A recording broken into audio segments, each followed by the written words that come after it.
जय हिंद साथियों। शुरुआत करते हैं 17 जनवरी 2025 के डिटेल्ड फैक्ट बेस्ड और एनालिटिकल करंट अफेयर्स की।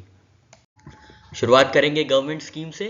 तो गवर्नमेंट स्कीम स्टार्टअप इंडिया ने कंप्लीट किए हैं अपने 9 साल। तो याद रखिएगा किस गवर्नमेंट स्कीम ने 9 साल कंप्लीट किए हैं अपने, तो स्टार्टअप इंडिया ने। स्टार्टअप इंडिया कंप्लीट्स 9 ईयर्स, ठीक है। तो ये 16 जनवरी 2025 को इस स्कीम ने 9 साल अपने कंप्लीट कर लिए हैं, ठीक है। तो अब समझ में आ रहा होगा, अगर 9 साल कंप्लीट हुए हैं तो लॉन्च ईयर इसका हुआ होगा स्टार्टअप इंडिया का 2016। अभी हम लोग सारी चर्चा करेंगे स्टार्टअप इंडिया के ऊपर, सारी चीज़ें देखेंगे कब क्या क्या एलिमेंट आए, इसमें क्या क्या चीज़ें इंक्लूड हुई, स्टार्टअप अवार्ड, स्टार्टअप हब, प्रारंभ, ये सारी इनिशिएटिव हम लोग यहाँ डिस्कस करेंगे। यहाँ पे अभी हल्का सा एक ओवरव्यू ले लेते हैं। इसका पर्पस क्या था? इसका पर्पस ये था स्टार्टअप इंडिया का कि इनोवेशन और एंटरप्रेन्योरशिप को प्रमोट करना। और नेशनल स्टार्टअप डे भी सेलिब्रेट किया जाता है उसी दिन जिस दिन ये स्कीम को लॉन्च किया गया था, दैट इज 16 जनवरी। तो ये बात आपको याद रखनी है। नेशनल स्टार्टअप डे कब सेलिब्रेट किया जाता है, कब ऑब्जर्व किया जाता है? तो 16 जनवरी को ऑब्जर्व किया जाता है, ये बात याद रखिएगा। इसकी फ्लैगशिप स्कीम जिसके अंदर थी startup India seed fund scheme, credit guarantee scheme for startups end fund of fund for startups. परेशान ना होइएगा, अभी ये सारी बातों पे हम लोग डिस्कस करेंगे। जो अभी लेटेस्ट स्टार्टअप इनिशिएटिव है वो है भास्कर पोर्टल। भास्कर पोर्टल क्या है? ये क्या करता है? ये पोर्टल कनेक्ट करता है बिटवीन स्टार्टअप्स, इन्वेस्टर्स, मेंटर्स। यहाँ पे सेंट्रलाइज रिसोर्सेज हैं जो कि रिसोर्स स्केल करने में, स्टार्टअप को स्केल करने में बहुत आसानी प्रोवाइड करता है। बहुत ही ईज से आप अपने जो भी स्टार्टअप है उसको स्केल किया जा सकता है। ग्लोबल आउटरीच प्रोवाइड करता है, साथ ही साथ जो नॉन मेट्रो रीजन्स हैं उनको भी एम्पावर करने की कोशिश करता है। स्टार्टअप महाकुंभ 2024 एडिशन लॉन्च किया गया है जिसमें 1300 एग्जिबिटर्स थे, 48,000 बिजनेस विजिटर्स थे और ऐसे ही कुछ स्पीकर्स थे वगैरह वगैरह। तो ये बात हो गई स्टार्टअप महाकुंभ 2024 की, मतलब पिछले साल की। महत्वपूर्ण ये है कि इस साल कब क्या कहाँ होगा। तो स्टार्टअप महाकुंभ 2025 जो एडिशन है वो 3 अप्रैल से 5 अप्रैल 2025 में होगा, ये बात याद रखिएगा। स्टार्टअप महाकुंभ कब ऑर्गेनाइज किया जाएगा? तो ये ऑर्गेनाइज किया जाएगा 3 अप्रैल टू 5 अप्रैल 2025 को। और थीम क्या होगी? Startup India @ 2047 unfolding the Bharat story. तो ये बात आप याद रखिएगा, बहुत ज़्यादा इंपॉर्टेंट है। हालांकि जब अप्रैल आएगा या मार्च आएगा तब भी हम लोग ये चीज़ डिस्कस करेंगे, पर इन केस किसी एग्जाम में आपसे पहले ही पूछ लेता है तो आपको एक स्टेप अहेड रहना है अपने एग्जाम से। तो यहाँ पे हमने स्टार्टअप इंडिया की बात की और लेटेस्ट जो स्टार्टअप महाकुंभ 2025 एडिशन होने वाला है उसके बारे में चर्चा की। और इससे पहले हमने भास्कर पोर्टल के बारे में देखा जो अभी हाल में ही नवंबर या दिसंबर में ही लॉन्च किया गया था। भास्कर पोर्टल स्टार्टअप्स के लिए, स्टार्टअप्स को प्रमोट करने के लिए भास्कर पोर्टल लॉन्च किया गया था। अब यहाँ पे हम लोग वृहद तरीके से चर्चा करेंगे स्टार्टअप इंडिया की। तो लॉन्च डेट हमने देखी 16 जनवरी 2016 को ये लॉन्च किया गया था। इसी दिन नेशनल स्टार्टअप डे भी सेलिब्रेट किया जाता है। नेशनल स्टार्टअप डे 16 जनवरी को ऑब्जर्व किया जाता है। ऑब्जेक्टिव क्या है, इसका उद्देश्य क्या है? तो समझ में ही आ रहा है कि इनोवेशन और एंटरप्रेन्योरशिप को नर्चर करना। अब इससे क्या होगा? इससे इकोनॉमिक ग्रोथ होगी, large scale employment opportunities develop की जाएंगी, ठीक है। तो ये इसका ऑब्जेक्टिव हो गया। अब यहाँ पे ये ध्यान दीजिए, ये स्टार्टअप इंडिया इस दिन लॉन्च की गई थी। फिर इसके आगे स्टार्टअप इंडिया स्कीम कब आई थी? तो ये 5 अप्रैल 2016 को लॉन्च की गई थी, जब पूरा खाका बाहर आया था, एक एक डिटेलिंग सामने आई थी स्टार्टअप इंडिया की। इसमें स्टैंड अप इंडिया स्कीम थी, ठीक है। स्टार्टअप इंडिया में एक स्कीम आई थी स्टैंड अप इंडिया स्कीम। इसको कब लॉन्च किया गया था? इसको अप्रैल 5 2016 के अंदर लॉन्च किया गया था। इसका मेन ऑब्जेक्टिव क्या था? बैंक लोन प्रोवाइड करना। अब आपको स्टार्टअप शुरू कर रहे तो आपको मुद्रा चाहिए होगी, बैंक लोन्स चाहिए होंगे। अब बैंक लोन्स कितने के किसको किसको मिलेंगे, तो इस बारे में ये स्टैंड अप इंडिया स्कीम थी। ये क्या कराती थी? ये बैंक लोन्स प्रोवाइड कराती थी। कितने लाख से कितने करोड़ का? 10 लाख से 1 करोड़ तक का to SC ST and women entrepreneurs for setting up green field enterprises in trading, services और मैन्युफैक्चरिंग सेक्टर्स, ठीक है। तो ये बहुत इंपॉर्टेंट है, याद रखिएगा। इसी का एलिमेंट है स्टैंड अप इंडिया स्कीम जो है वो स्टार्टअप इंडिया के ही अंदर है, जिसको लॉन्च किया गया था 5 अप्रैल 2016 को। और इसके अंतर्गत क्या प्रावधान थे, तो इसके अंदर ये प्रावधान थे कि बैंक लोन्स दिए जाते थे, बैंक लोन्स दिए जाते थे, ऋण दिया जाता था 10 लाख से 1 करोड़ तक का, 10 लाख से 1 करोड़ तक का लोन दिया जाता था, ऋण दिया जाता था। किसको? एससी को, एसटीज को और विमेन एंटरप्रेन्योर्स को। किस चीज़ के लिए? ग्रीन फील्ड एंटरप्राइजेस के लिए, ठीक है, याद रखिएगा, ग्रीन फील्ड एंटरप्राइजेस के लिए। हल्का सा हम आपको बता दें ग्रीन फील्ड और ब्राउन फील्ड इन्वेस्टमेंट क्या होती है। तो ग्रीन फील्ड वो इन्वेस्टमेंट होती है जो एकदम नई नवेली एकदम प्लांट सेटअप किया जाता है। मान लीजिए कोई एकदम खाली मैदान है, वहाँ पे नया प्लांट सेटअप किया गया, नई मशीनरी आई, नए इलेक्ट्रॉनिक कनेक्शंस लिए गए, नई और मशीनरी सेटअप की गई, इसी तरीके से नए स्टोरेज डेवलप किए गए। तो ये सब कुछ नया नया हो रहा है ना, तो ये ग्रीन फील्ड इन्वेस्टमेंट कहलाता है या ग्रीन फील्ड एंटरप्राइज कहलाएगा। ब्राउन फील्ड कौन सी होती है? अब मान लीजिए ये जो ग्रीन फील्ड थी और ये 5 साल तक काम वाम किया, फिर पुरानी हो गई, फिर किसी कारणवश ये बंद हो गई, ठीक है, किसी कारणवश ये बंद हो गई। अब क्या हुआ? ब्राउन फील्ड इन्वेस्टमेंट क्या होगा? इसी में री इन्वेस्ट करना। इसी में क्या हुआ? जो मशीनरी थी उसको ठीक करा लेना या रिपेयर करा लेना, या क्या करना? रिप्लेस कर देना, स्टोरेज को कुछ और यूनिट कन्वर्ट कर देना। इसी तरीके से अगर जो एग्जिस्टिंग यूनिट में ही अगर इन्वेस्टमेंट किया जाता है तब उसको ब्राउन फील्ड इन्वेस्टमेंट कहते हैं। पर नया एकदम इन्वेस्टमेंट हो रहा है, नए प्लांट्स, नई मशीनरीज, नया सेटअप पूरा हो रहा है, तो उसको ग्रीनफील्ड इन्वेस्टमेंट कहा जाता है या ग्रीनफील्ड एंटरप्राइज कहा जाता है। तो स्टैंड अप इंडिया किससे संबंधित है? ग्रीनफील्ड एंटरप्राइजेस को सपोर्ट करने के लिए लाई गई थी स्टैंड अप इंडिया स्कीम। फिर स्टार्टअप इंडिया पिलर्स कौन कौन से हैं? तो 3 पिलर्स हैं, याद रखिएगा। फंडिंग सपोर्ट और इंसेंटिव्स कर देना, industry academia partnership and incubation, simplification and land holding, ठीक है, hand holding, sorry land holding मुंह से निकल गया, माफ कीजिएगा। Simplification and hand holding, simplify करेंगे सारे प्रोसीजर्स स्टार्टअप के रजिस्ट्रेशन के। और हैंड होल्डिंग मतलब क्या होगा? आपको रास्ता दिखाएंगे, आपको मेंटरशिप प्रोवाइड करेंगे कि कैसे कैसे स्टार्टअप शुरू करना है, स्केल करना है, मार्केट करना है, बाकी सारी चीज़ें ये हैंड होल्डिंग में आ जाती हैं। स्टार्टअप की डेफिनेशन क्या होती है? तो स्टार्टअप की डेफिनेशन जो है ministry of commerce and industry ने दी है, जिसका टर्नओवर, किसी भी कंपनी का कोई टर्नओवर है जो कि प्राइवेट लिमिटेड कंपनी है, जिसका टर्नओवर 100 करोड़ से कम हो और 10 साल का उसके अंदर रजिस्ट्रेशन हुआ हो, ठीक है। तो ये 3 चीज़ें हैं। सबसे पहले प्राइवेट लिमिटेड कंपनी होनी चाहिए, रजिस्टर्ड होनी चाहिए इंडिया में, जिसका टर्नओवर हो 100 करोड़ से कम, ठीक है, 100 करोड़ से कम टर्नओवर होगा जिसका, और 10 साल तक जिसका रजिस्ट्रेशन हुआ होगा, 10 साल के अंदर अंदर, उसको कहा जाएगा स्टार्टअप, ठीक है। तो ये 3 चीज़ें हैं, private limited company, turnover less than 100 crore और रजिस्ट्रेशन जो होना चाहिए वो 10 वर्ष के भीतर होना चाहिए। तो ये हो गया स्टार्टअप की डेफिनेशन। स्टार्टअप एक्शन प्लान आया था इसी स्टार्टअप इंडिया के अंतर्गत, जिसमें 19 पॉइंट एक्शन प्लान थे, including incubation centres, easier patent filing, 10,000 crore corpus fund, tax exemption and faster exit mechanism. इसी के अंतर्गत सेल्फ सर्टिफिकेशन आया। कुछ चीज़ें होती हैं जिसमें सेल्फ सर्टिफिकेशन चाहिए होता है, जैसे EPF हो गया, water and air pollution act, gratuity confirmation certification. तो ये सब क्या था? स्टार्टअप को हेल्प करने के लिए उनके सेल्फ सर्टिफिकेशन वो खुद ही सर्टिफाई करके बता देते थे कि हमने इन सब चीज़ों से कंप्लाई कर लिया है, ठीक है। तो उनके ऊपर कोई इंस्पेक्शन नहीं होता था। फिर स्टार्टअप इंडिया हब लॉन्च किया गया था, जिसमें क्या होता है, स्टार्टअप इंडिया हब का क्या मतलब होता है? जहाँ पे नॉलेज एक्सचेंज होती है और फंडिंग एक्सेस की जा सकती है स्टार्टअप्स के लिए। तो ये हो गया startup India hub. Simplified process क्या हुआ था कि स्टार्टअप अपने आप को रजिस्टर कर सकते हैं via mobile app and online portal. इसी के साथ ही साथ पेटेंट प्रोटेक्शन की भी चर्चा की गई थी कि कोई नया इनोवेटिव डेवलपमेंट हुआ है, कोई इनोवेटिव प्रोडक्ट डेवलप हुआ है, तो उसको पेटेंट प्रोटेक्शन भी मिलती थी स्टार्टअप इंडिया के अंतर्गत। फिर ये फंड ऑफ फंड्स, याद रखिएगा, बहुत इंपॉर्टेंट है। फंड ऑफ फंड्स को स्टैब्लिश किया गया था, जिसके अंतर्गत 10,000 करोड़ रुपए की एक निधि स्टैब्लिश की गई थी। 10,000 करोड़ का फंड स्टैब्लिश किया गया था फॉर स्टार्टअप सपोर्ट। स्टार्टअप को सपोर्ट करने के लिए 10,000 करोड़ रुपए की स्टार्टअप निधि स्टैब्लिश की गई थी, जिसको फंड ऑफ फंड्स कहा गया था। इसमें LIC जो है को इन्वेस्टर है। फिर क्रेडिट गारंटी फंड भी लॉन्च किया गया था।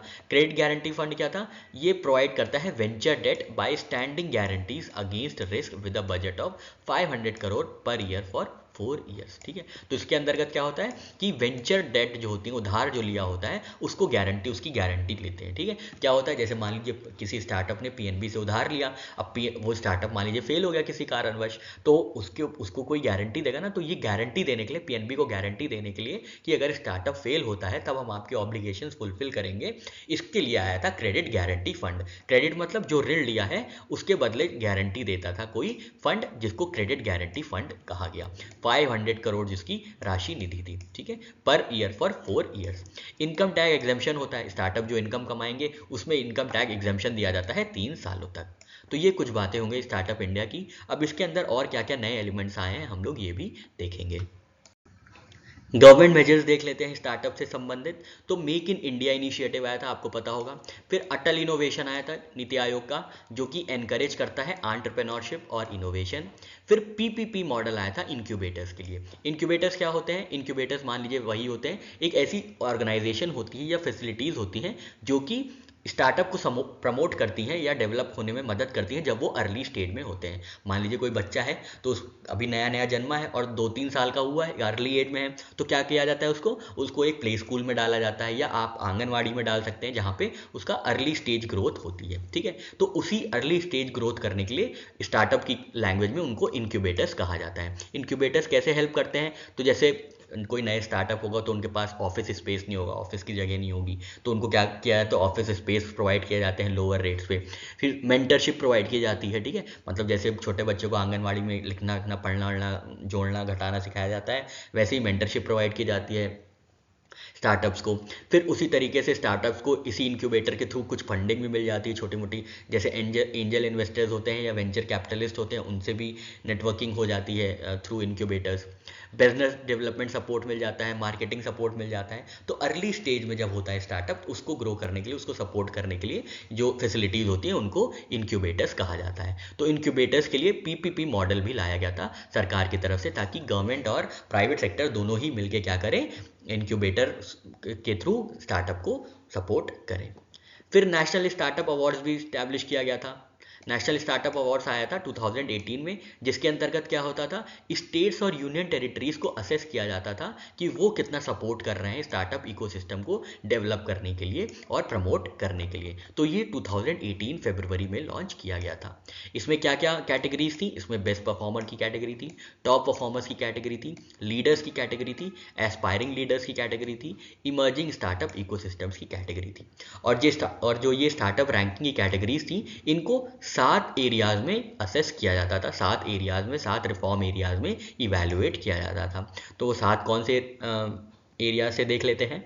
Institutional support, fostering innovation, access to market, incubation and mentorship, funding support, capacity building, road map to sustainability. ये 7 एरियाज से जिनके अंतर्गत क्या होता था, स्टार्टअप जो स्टेट्स हैं उनको स्टेट्स के स्टार्टअप इकोसिस्टम को इवेल्युएट किया जाता था। फिर अवार्ड की कैटेगरीज थी 3, जिसमें 3 कैटेगरीज थी, सब कैटेगरीज 7 थी और 17 सेक्टर्स थे, ठीक है। अब इनके में हेल्प क्या होती थी, तो ये 10,000 करोड़ का जो हम लोग ने स्टार्टअप देखा था, स्टार्टअप फंड ऑफ फंड्स देखा था, उनको ये फंडिंग पूल प्रोवाइड करते थे। सेल्फ सर्टिफिकेशन कंप्लायंस प्रोवाइड होती थी, लीगल एंड पेटेंट सपोर्ट दिया जाता था। ये हमने फंडिंग सपोर्ट एंड इंसेंटिव्स की बात कर ली थी। 10,000 crore fund of funds, credit guarantee fund और tax exemption on capital gains and investment. फिर स्टार्टअप को प्रमोट करने के लिए स्टार्टअप इंडिया हब लॉन्च किया गया था 16 जनवरी 2016 को। 16 जनवरी 2016 को स्टार्टअप हब लॉन्च किया गया था। इसमें क्या फंक्शंस थे, स्टार्टअप का रिकॉग्निशन होता था, ऑनलाइन कोर्सेज प्रोवाइड किए जाते थे, नॉलेज बैंक थी, क्वेरी रेजोल्यूशन होता था, ब्लॉकचेन बेस्ड सर्टिफिकेशन भी दिया जाता था सरकार की तरफ से, और गवर्नमेंट स्कीम्स और ग्रांट्स भी प्रोवाइड किया जाता था स्टार्टअप्स को। इसी के आगे startup India mobile app and portal launch किया गया था अप्रैल 1, 2016 को, जिससे क्या हुआ था, रजिस्ट्रेशन आराम से हो सकता था, रजिस्ट्रेशन का स्टेटस ट्रैक किया जा सकता था, कंप्लायंसेस आराम से फाइल किए जा सकते थे, कोई भी क्लियरेंसेस लेना होता था, पोल्यूशन लेवल का हो, ईपीएफ का हो, ग्रेट्युटी का हो, ये सारे क्लियरेंसेस आराम से लिए जा सकते थे।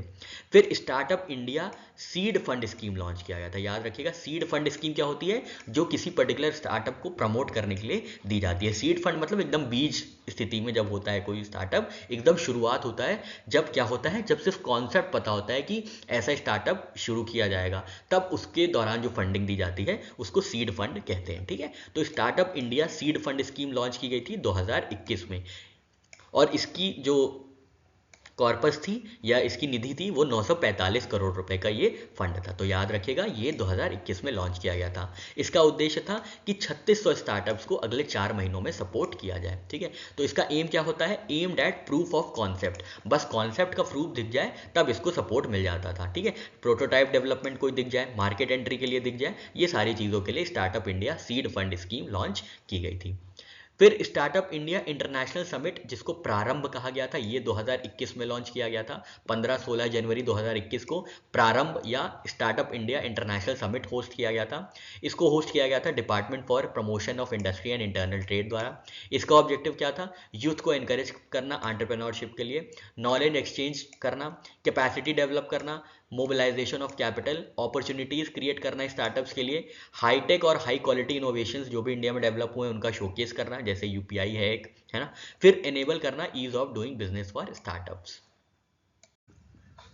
नेशनल एंड इंटरनेशनल अफेयर्स में देखें तो पीयूष गोयल जी ने लॉन्च किया है प्रभाव fact book and Bharat startup challenge. याद रखिएगा प्रभाव क्या है, ये फैक्ट बुक है। जो किस चीज़ की फैक्ट बुक है, फैक्ट बुक है मतलब इसके अंदर कुछ फैक्ट्स लिखे होंगे। तो किसके फैक्ट्स लिखे हैं, इंडिया के स्टार्टअप इकोसिस्टम अचीवमेंट्स के फैक्ट लिखे हैं, जो 2016 से 2024 के बीच में जितनी भी इंडिया के स्टार्टअप इकोसिस्टम से रिलेटेड अचीवमेंट्स रहे हैं वो प्रभाव फैक्ट बुक में लिखे जाएंगे। कब लॉन्च किया गया है इसको, तो इसको 17 जनवरी 2025 को लॉन्च किया गया है on the occasion of 9th foundation day of startup India. अभी हमने आपको बताया 9 वर्ष पूरे किए हैं स्टार्टअप इंडिया ने, तो उसी के चलते पीयूष गोयल जी ने प्रभाव फैक्ट बुक लॉन्च की थी और साथ ही साथ भारत स्टार्टअप चैलेंज लॉन्च किया है, जिसमें 75 चैलेंजेस प्रमोट किए जाएंगे across sectors like renewable energy, blockchain, agritech and semiconductors. तो ये बात आप याद रखिएगा।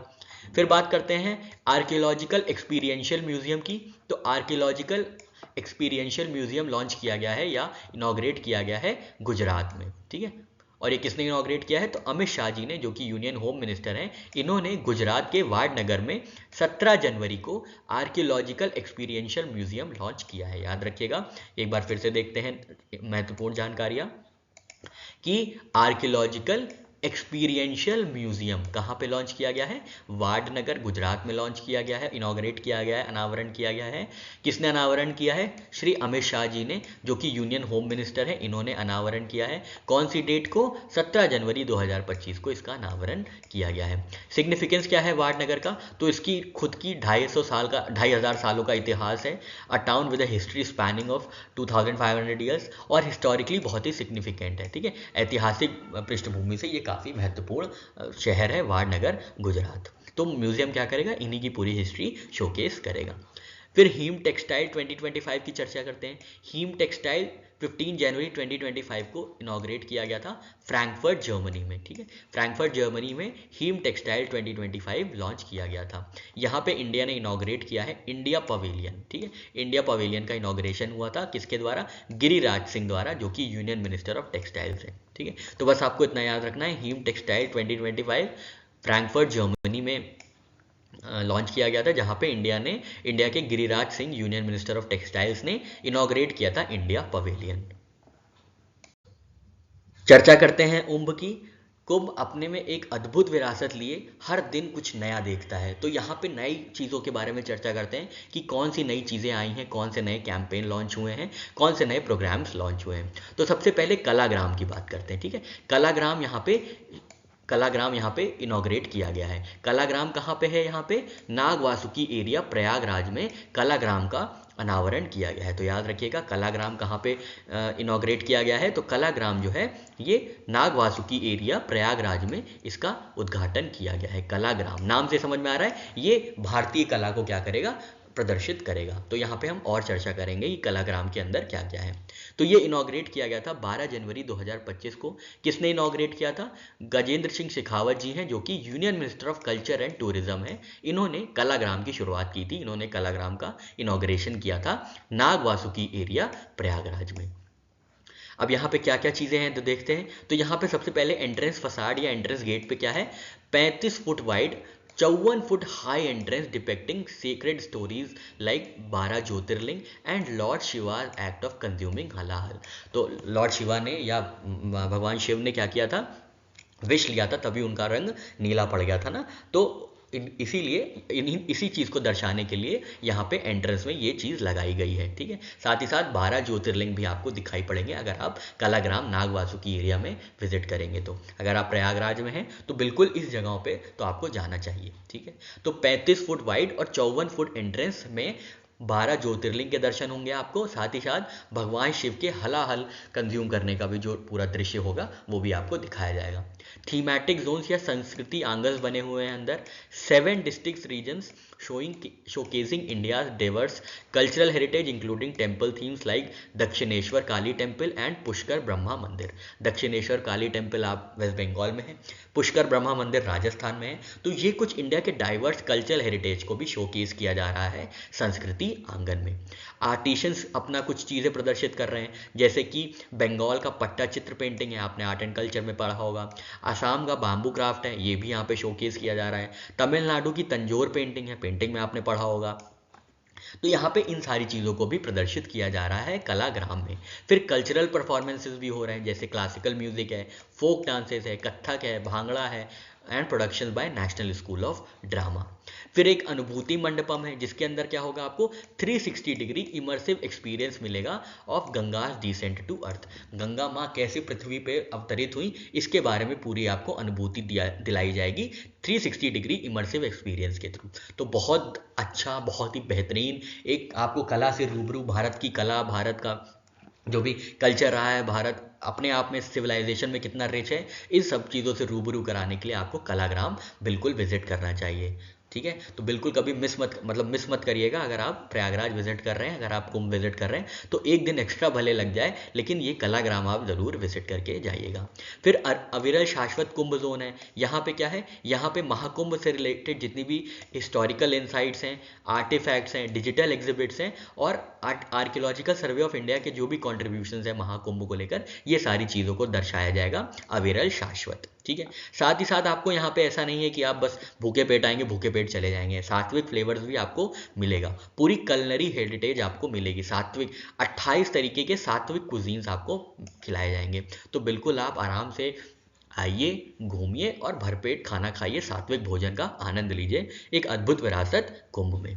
फिर महाकुंभ में अगले इनिशिएटिव की बात करें तो महाकुंभ 2025 में 1 प्लेट 1 बैग कैंपेन लॉन्च किया गया है, ठीक है। अब ये क्यों लॉन्च किया गया है, ताकि ये जो महाकुंभ है ये सबके लिए एक उदाहरण पेश करे कि कैसे इतनी बड़े कॉन्ग्रीगेशन को, इतने बड़े लोगों के सम्मेलन को एक सस्टेनेबल बनाया जा सकता है, ठीक है। सतत कैसे इसको बनाया जा सकता है बिना एनवायरनमेंट को हार्म किए। 1 प्लेट 1 बैग कैंपेन लॉन्च किया गया है। तो 1 प्लेट 1 बैग मतलब एक आपके पास प्लेट हो, आपको खाना आराम से खा लें, ताकि आप बार बार कूड़ा करकट ना फैलाएं।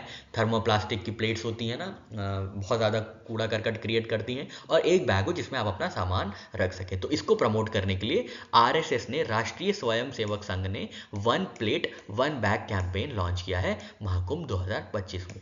इसको लॉन्च किया गया था 17 जनवरी 2025 को, ये बात याद रखिएगा, 17 जनवरी 2025 को ये लॉन्च किया गया था। कैंपेन के गोल्स क्या हैं, तो इको फ्रेंडली प्रैक्टिसेस को प्रमोट करना, replace plastic items with cloth bags and steel plates and glasses, ठीक है। आपके पास कपड़े का बैग हो और स्टील प्लेट हो, बढ़िया आप कुंभ घूमिए और सस्टेनेबल कुंभ घूमिए, कोई दिक्कत नहीं होगी।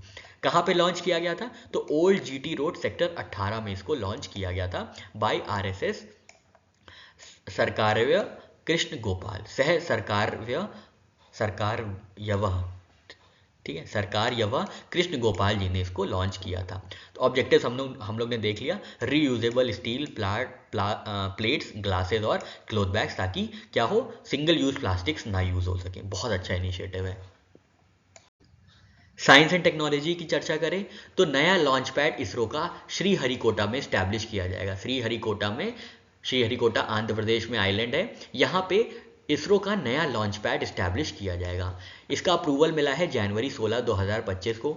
टोटल प्रोजेक्ट कॉस्ट होगी 3,985 करोड़, तो लगभग 4,000 करोड़ की लागत होगी इसरो के नए लॉन्च पैड की। कितने वर्ष में कंप्लीट होगा? तो 4 वर्षों में ये कंप्लीट हो जाएगा। तो ये बहुत इंपॉर्टेंट है, याद रखिएगा। इसरो का नया लॉन्च पैड कहाँ पे इनॉग्रेट किया जाएगा या कहाँ पे इस्टेब्लिश किया जाएगा? तो ये श्रीहरिकोटा आंध्र प्रदेश में इस्टेब्लिश किया जाएगा। लोकेशन हमने आपको बताई, सतीश धवन स्पेस सेंटर, श्रीहरिकोटा आंध्र प्रदेश। इसका पर्पस क्या होगा? जो पुराने जो लॉन्च पैड्स हैं वो काफ़ी 20-30 साल पुराने हैं, जो कि नए टेक्नोलॉजीज़ को सपोर्ट नहीं कर सकते हैं। तो नई जनरेशन के लॉन्च व्हीकल्स को सपोर्ट करने के लिए नया लॉन्च पैड इसरो स्टैब्लिश करेगा। तो याद रखिएगा, थर्ड लॉन्च पैड किसके लिए होगा? To support next generation launch vehicles, human space flight missions and future exploration plans. तो नए जनरेशन लॉन्च व्हीकल्स के लिए इसको सेटअप किया जाएगा। कैपेबिलिटीज़ क्या होंगी? तो ये पेलोड कितने तक का सपोर्ट करेगा? 30,000 ton to low earth orbit to an increase from current 8,000 ton. अभी तक क्या होता है, जो 2 लॉन्च पैड हैं वो क्या करते हैं, वो सिर्फ 8,000 टन तक का ही पेलोड सप्लाई मतलब ट्रांसपोर्ट कर सकते हैं लो अर्थ ऑर्बिट में। और ये जो है नया वाला जो लॉन्च पैड स्टैब्लिश किया जाएगा, डेवलप किया जा रहा है, वो 30,000 टन तक का पेलोड लो अर्थ ऑर्बिट में ट्रांसपोर्ट कर सकता है। और जो नई फैसिलिटी है, ये can handle up to 70 tons to LEO with scaled up next generation launch vehicle configuration. तो नेक्स्ट जनरेशन लॉन्च व्हीकल के जो कन्फिगरेशन हैं उनके साथ 70 टन्स तक ट्रांसपोर्ट किया जा सकता है। साथ ही साथ नए लॉन्च व्हीकल या GSLV Mark 3 के साथ भी ये कंपैटिबल बनाया जाएगा। सेमी क्रायोजेनिक व्हीकल्स के साथ भी ये कंपैटिबल बनाया जाएगा। करंट लिमिटेशंस क्या क्या है देख लेते हैं। तो जो पहला लॉन्च पैड है, फर्स्ट लॉन्च पैड स्टैब्लिश किया गया था श्रीहरिकोटा में, वो 30 साल पुराना है और जो PSLV और SSLV मिशंस को ही सपोर्ट करता है। और जो सेकेंड लॉन्च पैड है वो 20 साल पुराना है, जो कि सपोर्ट करता है GSLV और LMV3 को और कमर्शियल लॉन्चेस को। पर दोनों ही नेक्स्ट जनरेशन व्हीकल्स को सपोर्ट नहीं कर सकते, नेक्स्ट जनरेशन लॉन्च व्हीकल्स को सपोर्ट नहीं कर सकते, इसलिए नई फैसिलिटी श्रीहरिकोटा आंध्र प्रदेश में डेवलप की जा रही है। नेक्स्ट न्यूज़ पे आए अपने साइंस एंड टेक्नोलॉजी में, तो इंडिया ने टेस्ट किया है अपना indigenous micro missile system named Bhargavastra. ठीक है, याद रखिएगा भार्गवस्त्र क्या है, ये इंडिया का नया स्वदेशी निर्मित इंडिजिनस माइक्रो मिसाइल सिस्टम है। माइक्रो मिसाइल क्या होता है? मिसाइल तो बहुत बड़ी बड़ी होती हैं, तो माइक्रो मिसाइल का मतलब क्या हुआ? छोटी छोटी मिसाइलें। छोटी छोटी मिसाइलें किसके लिए होंगी? छोटे छोटे थ्रेड्स के लिए, छोटे छोटे एम्यूनिशंस या छोटे छोटे अटैक्स के लिए, छोटे छोटे थ्रेड्स के लिए। तो किसने डेवलप किया है? ये इकोनॉमिक एक्सप्लोजिव लिमिटेड, जो कि सब्सिडियरी है solar industries India limited, Nagpur Maharashtra. ये बहुत इंपॉर्टेंट है। किसने डेवलप किया है? भार्गवस्त्र, जो कि माइक्रो मिसाइल सिस्टम है, वो इकोनॉमिक एक्सप्लोजिव लिमिटेड ने डेवलप किया है, जो कि सब्सिडियरी है सोलर इंडस्ट्रीज इंडिया लिमिटेड की, नागपुर महाराष्ट्र में बेस है। प्रोजेक्ट का नाम हमने देखा भार्गवस्त्र है। पर्पस क्या है? Counter the rising threat of loitering munitions and weaponised drones. तो ये लॉइटरिंग म्यूनिशंस और वेपनाइज्ड ड्रोन्स क्या है? ये बहुत छोटे छोटे होते हैं ना, तो इनको डील करने के लिए, इनको मारने के लिए, इनको मार गिराने के लिए छोटी छोटी मिसाइल चाहिए। तो छोटी छोटी मिसाइल डेवलप की गई हैं, माइक्रो मिसाइल सिस्टम, जिसका नाम है भार्गवस्त्र। ठीक है, और ये कॉस्ट इफेक्टिव है, बड़ी बड़ी मिसाइल की तरह नहीं है। ठीक है, इनको कंट्रोल करना आसान है। Guided micro missile based counter drone system for Indian army. System details ये हैं कि ये multi layer defence system design किया गया है इंडियन आर्मी के लिए। ये डिटेक्ट कर सकती हैं small flying objects up to 6 kilometre away. 6 kilometre दूर तक कोई भी स्मॉल फ्लाइंग ऑब्जेक्ट है उनको डिटेक्ट किया जा सकता है। तो अभी आपने देखा होगा, अगर आप न्यूज़ से रूबरू रहते होंगे, तो अभी पाकिस्तान से कई बार ड्रोन भेजे जा चुके हैं इंडिया में। पाकिस्तान से पंजाब में, पंजाब एयरपोर्ट पे या कोई वही बॉर्डर एयरपोर्ट पे ही क्या हुआ था कि पाकिस्तान ने कुछ ड्रोन्स भेजे थे। तो अब उनको कैसे डील किया जाए? खैर, ड्रोन उसको बहुत सक्सेसफुली इंडिया ने उसको वो कर दिया था, डील किया था उसके साथ। पर मान लीजिए अगर वो थ्रेट होता या कोई आर्म्ड ड्रोन होता, तब उसको कैसे डील किया जाता? बहुत बड़ी मिसाइल तो आप लॉन्च नहीं कर सकते, तो इसके लिए आती है माइक्रो मिसाइल सिस्टम। ठीक है, और जो इसके की फीचर्स ये हैं कि ये कैपेबल है फायरिंग करने की 64 माइक्रो मिसाइल्स। ठीक है, साइमल्टेनियसली 64 छोटी छोटी मिसाइलें एक बार में दागी जा सकती हैं। Operate across various terrains including high altitudes. Operational capabilities हैं 5000 मीटर ऑल्टीट्यूड तक की इसको यूज़ किया जा सकता है। Detects medium to large drone at 10 kilometre and small drone at 6 kilometre. जो बहुत छोटे ड्रोन होंगे उनको 6 किलोमीटर तक डिटेक्ट किया जा सकता है, और जो बड़े बड़े ड्रोन हैं उनको 10 किलोमीटर तक भी डिटेक्ट सेलेक्ट किया जा सकता है। तो बेहतरीन चीज़ आ रही है इंडिया में, माइक्रो मिसाइल सिस्टम, जिसका नाम है भार्गवस्त्र, और ये किसने डेवलप किया है? ये इकोनॉमिक एक्सप्लोजिव लिमिटेड, जो कि सब्सिडियरी है solar industries India limited, Nagpur Maharashtra की, इसके द्वारा इनको डेवलप किया गया है। अपॉइंटमेंट्स की चर्चा करें तो विनीत जोशी जी नए सेक्रेटरी होंगे हायर एजुकेशन के। तो याद रखिएगा, हायर एजुकेशन के नए सेक्रेटरी जो होंगे मिनिस्ट्री ऑफ एजुकेशन में, वो होंगे विनीत जोशी जी। ठीक है, नई दिल्ली में इन्होंने ये पद संभाला है, विनीत जोशी नाम याद रखिएगा। ये डायरेक्टर जनरल रहे हैं नेशनल टेस्टिंग एजेंसी के, साथ ही साथ चेयरमैन रहे हैं सीबीएसई के, central board of secondary education के, और एडिशनल सेक्रेटरी रहे हैं मिनिस्ट्री ऑफ एजुकेशन में। अब ये सेक्रेटरी हो गए हैं हायर एजुकेशन के। नेक्स्ट अपॉइंटमेंट की बात करें तो जस्टिस कृष्णन विनोद चंद्रन जी को सुप्रीम कोर्ट का जज बनाया गया है। याद रखिएगा, ये 33वें जज होंगे सुप्रीम कोर्ट के। टोटल जस्टिस कृष्णन विनोद चंद्रन जी को जज बनाया गया है सुप्रीम कोर्ट का। ये 33वें जज होंगे सुप्रीम कोर्ट के। टोटल कैपेसिटी जो सुप्रीम कोर्ट की है वो 34 की कैपेसिटी सैंक्शन की गई है। तो याद रखिएगा, एक और सीट बची है। ठीक है, तो 34 जज की कैपेसिटी सुप्रीम कोर्ट ने बोली है, इसमें से 33 जजों को अपॉइंट किया गया है। 33rd जज कौन है? तो जस्टिस कृष्णन विनोद चंद्रन जी जो हैं, ये 33वें जज हैं सुप्रीम कोर्ट के। इनको ओथ एडमिनिस्टर कराई थी chief justice of India Sanjiv Khanna ji ने। इनका जो अपॉइंटमेंट हुआ था वो 16 जनवरी 2025 को हुआ था। ये 33वें जज हैं, मतलब जो जुडिशियल स्ट्रेंथ है सुप्रीम कोर्ट की वो बढ़ के 33 जज हो गई है, one short of full sanction capacity. One short मतलब एक कम है 34 से। तो आप बस याद रखिएगा, और इनका टेन्योर कब है? अप्रैल 24 2028 तक ये जज रहेंगे। ठीक है, अप्रैल 24 2028 तक ये जज बने रहेंगे। Justice Chandran becomes second judge recommended by Khanna led collegium following justice Manmohan appointment in December 2024। ठीक है, तो अब आपको पता होगा कि जजेस का अपॉइंटमेंट कौन करता है? तो कोलिजियम सिस्टम करता है। तो कोलिजियम सिस्टम के अब जो हेड हो गए हैं वो चीफ जस्टिस होते हैं। तो चीफ जस्टिस अब हो गए हैं संजीव खन्ना जी। तो खन्ना लेड कोलिजियम सिस्टम में खन्ना जी, जो संजीव खन्ना जी हैं, चीफ जस्टिस ऑफ इंडिया हैं, इनकी अध्यक्षता में जो कोलिजियम सिस्टम है, इसका ये दूसरा अपॉइंटमेंट है। इससे पहले कोलिजियम ने जस्टिस मनमोहन को अपॉइंट किया था 2024 में।